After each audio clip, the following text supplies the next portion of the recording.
Well, Tommy, the games come thick and fast. We're on 2 games a week at the minute, so even though we played Tuesday night, now looking ahead to Saturday, Enfield away tomorrow. How's the couple of days of training been since the last game? Well, it's been really sharp and bright. I've really enjoyed the couple of sessions. I think the lads have made great strides, particularly this week, because I've had a little bit more time to get my hands on them, if you like. And I hope they've enjoyed what they've done. I think we've been really progressive in our thinking, and the way we want to play the game. And we've got to just turn that into match day performances. At the end of the day, what I'm seeing in the training ground has encouraged me a lot to think that they can do what I'm asking them to do, or the vast majority can. And for that reason, then we look forward to the next game as much as we did the last one, to be honest with you. Like you said, if you look forward, we've got 4 weeks and 9 games to play, because obviously the Sussex Senior Cup has been drawn, and we've got Haywards Heath to throw into, I think, in the middle of one of them 4 weeks. But we literally have got games coming out where he is, so we're going to have to keep everybody that we have on board fit and well if we can. And the ones who haven't played too much are going to keep having to learn on the job.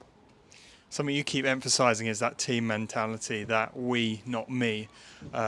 Looking out in the training ground, are you seeing that start to come together? Yeah, I think I am. I think the biggest thing that is there's only one football and there's 11 lads on the pitch. And when I walked through the door, I think probably 8 of the 11 wanted a ball each. Now, that mentality is slowly eroding, and we're changing that mindset, that culture about the ball moves quicker than the player. And the more we move the ball, the more we can move the opposition. So all these little things, these little keynote things that we've been talking about since I walked in the door, I'm starting to see really, really good results on the training ground. And like I said, in all of the games, at times I've seen it as well. But we just need to be a little bit more constant with that theme, and that has to be policed on the pitch as much as it does on a training ground. I can affect it because I can stop and reorganise on a training ground, but during a football match, it's up to the guys who've crossed the white line to police the situation. Well, we're on the road tomorrow, going up to Enfield. What kind of a game are you expecting out of them? Well, there's no easy games in this division, and I think any points gained on the road are really at a premium. They have been for us.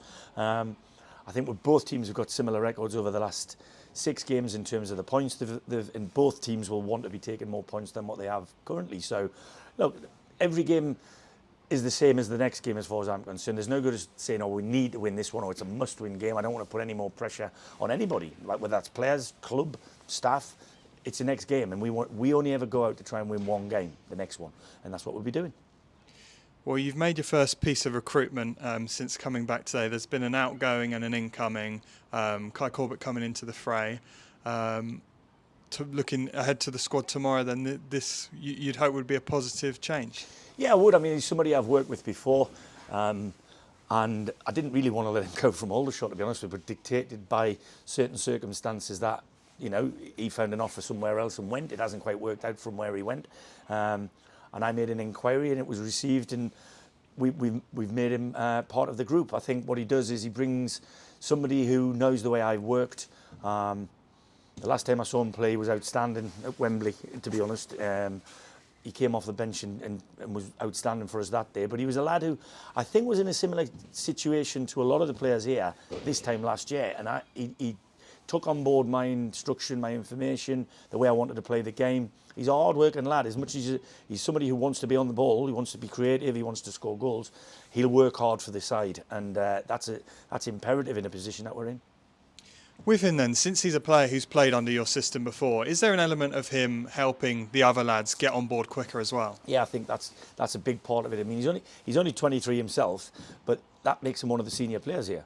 So, and the fact that he knows me and he knows the way I've worked, he won't be getting any favours off me. He knows that. But what I will expect is I'll expect him to be a bit of a leader with his voice, with his actions, and I don't expect him to contradict my messages, if you like, because I've worked with him before. He knows what's coming, and the fact that he wants to come and work for me again is really good. And recruitment at any level of the game is fluid.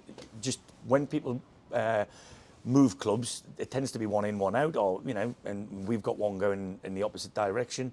And I wish Jez all the best in his new move. Well, just finally then, it's a racetrack ground tomorrow, so it can be a bit hard for the fans to show their support, but I'm sure the Eastbourne Massive will be following, and it'll be nice for you to see them there. Yeah, well, in both the away games we played so far, we've certainly heard them loud and proud, and it's not so far this time, not quite as far as Maidenhead, so a little joint up to North London. And like I said, we appreciate everybody who follows us up and down the south of England, and of course we look forward to seeing them, because we've got at least 4 games here over the next month, so hopefully they can stay loud and proud and we give them something to shout about tomorrow.